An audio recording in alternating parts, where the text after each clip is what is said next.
Since the crash, there have been reports and rumours that another car was involved. There has been mention of a black Peugeot. But now French investigators are said to have confirmed that they are examining parts of a second car found at the scene of the accident. Pieces of a tail light belonging to a Fiat, the exact model as yet unknown. The same police source is also reported as confirming that traces of paint not used by Mercedes have been found on the crashed car. There is possibly only one person who can confirm or rule out the involvement of another vehicle. Trevor Rhys-Jones, the bodyguard who survived. Today, a hospital spokesman would only confirm that Mr. Rhys-Jones was conscious and able to communicate. He is under police guard with his parents and estranged wife at his bedside. It is not known whether he's been told he was the sole survivor. Confirmation that the Mercedes hit another vehicle as it entered the tunnel would undoubtedly shed new light on the paparazzi's involvement. Today, a group of French press photographers began a petition in support of their colleagues who've been charged with manslaughter. Yet many photographers are annoyed that people are confusing them with the paparazzi. While the investigation considers the many confusing and contributing factors to this crash, people still visit the scene to pray and show their respects. Adrian Britton, ITN. Here, the chairman of the Press Complaints Commission, Lord Wakeham, met senior editors today to discuss ways of curbing intrusive journalism without restricting a free press. It follows the backlash against the media's behaviour in the aftermath of Princess Diana's death. Among Lord Wakeham's proposed curbs are the banning of photographs taken in restaurants and churches, a crackdown on organisations whose staff take part in media scrums, and extending the code of conduct to picture agencies. Our Home Affairs correspondent Kevin Dunn has the details. The chairman of the Press Complaints Commission, Lord Wakeham, has spent a week discussing tougher regulation with national newspaper editors. He said he believed there was a mood for change. After your consultations with editors over the past week, are you optimistic that a consensus can be found, that there will be a tightening of the code? Yes, I am. I'm certain there'll be a tightening of the code, and there is a pretty good consensus emerging, in my view. There are obviously some issues on the fringes which are more difficult for some papers than others, but I think it's going to be, well, certainly the toughest tightening of the code that there has been since we started self-regulation. But self-regulation it will still be, because editors and the government say it can be made to work. It has worked in many areas, and obviously some areas it hasn't, and we've got to tighten everything up, and that's what we're going to be doing this morning, or we're going to begin talking about this morning. We're going to review everything, quite frankly. Many in the media have already pledged to restrict coverage of Prince William and Prince Harry to officially sanctioned photo calls like this one at Balmoral shortly before their mother's death.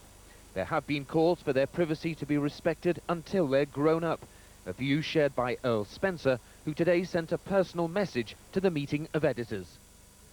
We want to go into this meeting today to try and get some sort of agreement to cooperate so that we can reassure the public. And in order to help doing that, I have an important message from Lord Spencer, which I will deliver to the meeting. I understand Earl Spencer feels that if any good is to come out of the death of Princess Diana, it is that there should be a change of heart and change of practice by all in the media. His letter to the Committee of Editors appeals to them to do just that.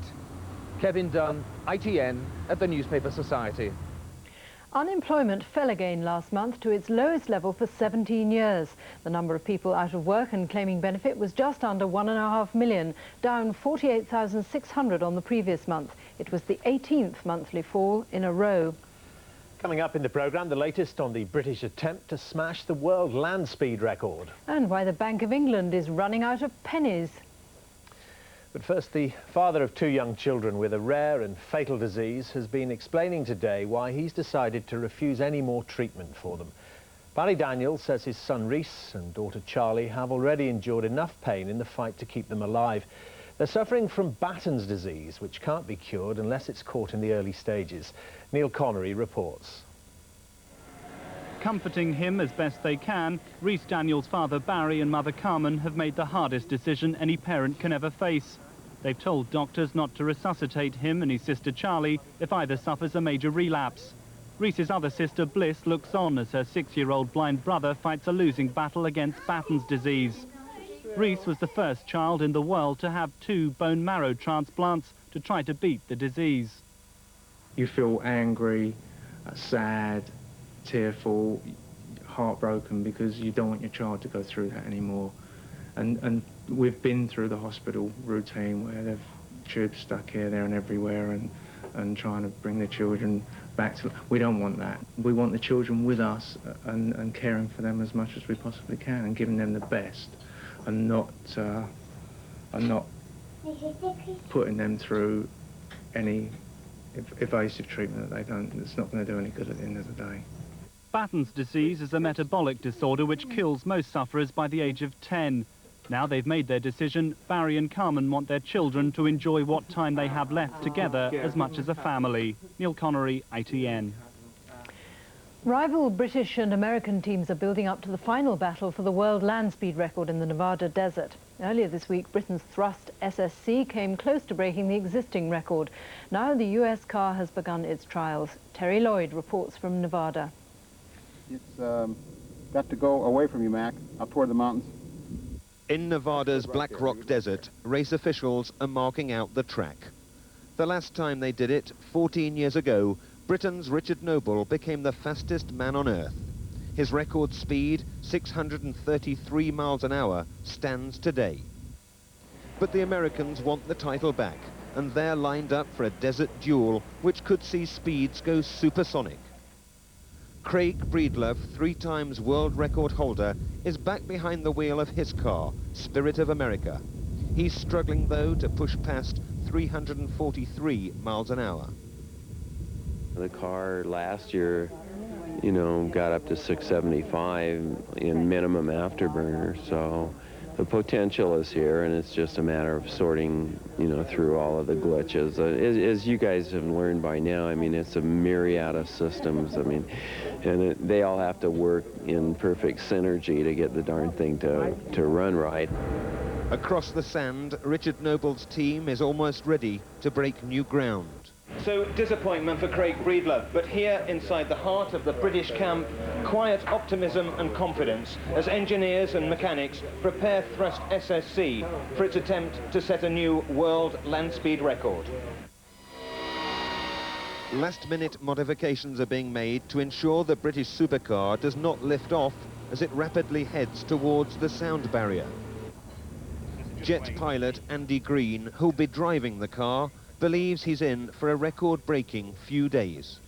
Our peak run on the last one was 9 miles an hour short of the current land speed record, and we're looking over the next 2 days of running to actually take it up to well beyond the current land speed record. It's the dawn of a new land speed era, and the British are convinced they'll lead the way. Terry Lloyd, ITN, in the Nevada desert. Here the Prime Minister has unveiled. Coastal towns and villages in the southwest have been warned to brace themselves for flooding later this week. This is the time of year when tidal flooding can occur. Well, with me now is our science editor, Lawrence McGinty. Lawrence, how serious a problem are we expecting here? Well, the Environment Agency is talking about the worst floods predicted for 40 years in an area all the way around from Bristol, all the way around the coast to Weymouth in Dorset. For instance, in Bideford, on the north coast, this evening, they're expecting a tide of about 7 meters, which is a couple of feet over the sea wall.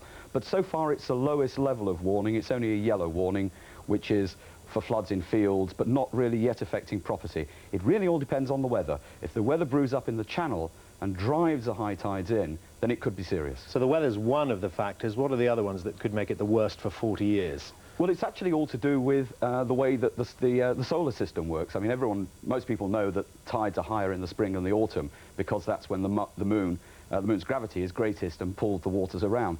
But this time, it's the 3 things in a line: the moon, the earth, and the sun on the other side, and the sun is making it much worse. Has this happened before? It's happened before, but it doesn't happen very often. And one forecaster told me today, don't expect anything of Noah proportions, but clearly later on in the week, there could be serious problems if the weather deteriorates. So what preparations are the emergency services, are individuals making? Well, it's interesting. They've got a new computerized warning system that applies in some of these areas where you're phoned automatically if your house is in a high-risk area and a warning is issued via the telephone. And they're also sending out the more traditional sandbags, which have already been delivered to some houses. Also, the Environment Agency has been very active in distributing leaflets with advice about what to do if there is a flood.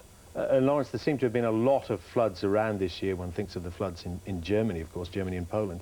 Is this evidence in any way of a major climatic change?